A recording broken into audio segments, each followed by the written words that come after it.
Donald Trump के लिए मई 2025 का महीना बहुत सख्त होने जा रहा है क्योंकि ये महीना बहुत बड़ा सस्पेंस समेटे हुए है।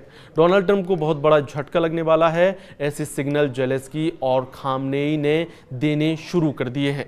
यूक्रेन के राष्ट्रपति ने कहा है कि हम अपनी 1 इंच जमीन भी नहीं देंगे और ईरान के सर्वोच्च नेता अली खामनेई ने कहा है कि अमेरिका से डील हो या ना हो, ईरान परमाणु संवर्धन नहीं रोकेगा। यानी यूक्रेन और ईरान के मोर्चे पर डोनाल्ड ट्रंप सबसे बड़ी जंग को खत्म करने के और उसे टालने में फेल होते नजर आ रहे हैं। दुनिया के 2 मोर्चे ऐसे हैं जहां से वर्ल्ड वॉर का खतरा हमेशा से रहा है और आज भी डर है कि किसी भी वक्त किसी का कोई गलत फैसला पूरी दुनिया को खत्म करने के करीब ले जा सकता है। मई में बड़ा सिग्नल भारत पाकिस्तान के बीच से आ चुका है। पूरी दुनिया ने भारत और पाकिस्तान के बीच लड़ाई और इस दौरान रावलपिंडी से लेकर लाहौर और भोलारी से बहावलपुर में हुई तबाही देखी है। उसके बाद दुनिया ने एक और कोने में कोहराम से पूरे यूरोप को झकझोर कर रख दिया।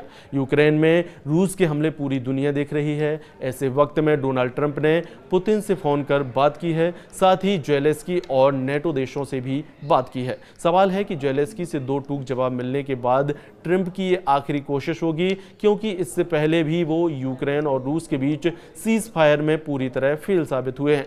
पुतिन भी कह चुके हैं कि युद्ध का नतीजा वही होगा जो उन्होंने फैसला किया है। लेकिन रूस और यूक्रेन के युद्ध के बीच डोनाल्ड ट्रंप की पुतिन से भी बात हुई है। जेलेंस्की से बड़ा झटका ईरान ने दिया है। ईरान के सर्वोच्च नेता अली खामनेई ने हर बार की तरह इस बार भी ट्रंप को एहसास दिला दिया है कि ईरान डरने वाला नहीं है।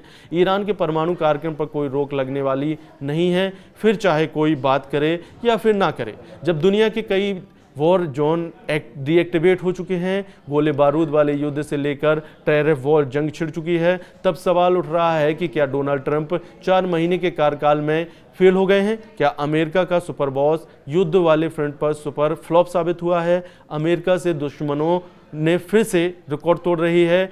खामनेई से लेकर जिनपिंग और पूरा यूरोप ट्रंप के खिलाफ खड़ा हो गया है। क्या ये माना जाए कि अब अमेरिका की कोई नहीं सुन रहा है? दुश्मन हो अब ट्रंप के खिलाफ नहीं, बल्कि अमेरिका के पुराने साथी भी अब बागी हो चुके हैं और सबके टारगेट पर अब डोनाल्ड ट्रंप है। ट्रंप ने जहां जहां युद्ध की आग बुझानी चाहिए, वहां और तेज धार वाले चाकू अब ट्रंप पर वार कर रहे हैं। ये बात ट्रंप बहुत अच्छी तरह से जानते हैं कि यूक्रेन का युद्ध बहुत बड़ा चैलेंज है, जहां उनके सामने एक तरफ पुतिन और दूसरी तरफ जेलेंस्की को बचाने में जुटा पूरा यूरोप।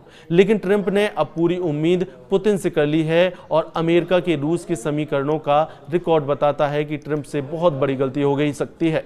डोनाल्ड ट्रंप चाहते हैं कि दूसरे कार्यकाल में वो इतिहास बना दें, यूक्रेन और रूस को लेकर फिलिस्तीन और इजराइल में नाम कमा लें। ईरान और चीन से उनकी टकराव लगातार चल रही है, लेकिन तमाम खटास और तकरार के बावजूद ट्रंप ने टारगेट सेट कर लिया है। लेकिन बड़ी बात यह है कि 2025 है, ये अमेरिका के दौर वाली दुनिया नहीं है, ना ही एक छत्र राज वाला इंटरनेशनल सिस्टम। बस इसी बात को समझने में ट्रंप ने गलती कर दी है। यही वजह है कि ट्रंप इस बार कई मोर्चे पर फंस चुके हैं। डोनाल्ड ट्रंप का मेक अमेरिका ग्रेट अगेन वाले नारे की सच्चाई ये है कि अमेरिका तभी फिर से ग्रेट बनेगा जब दुनिया ट्रंप की बात मानेगी। लेकिन फिलहाल ऐसा होता नजर नहीं आ रहा है।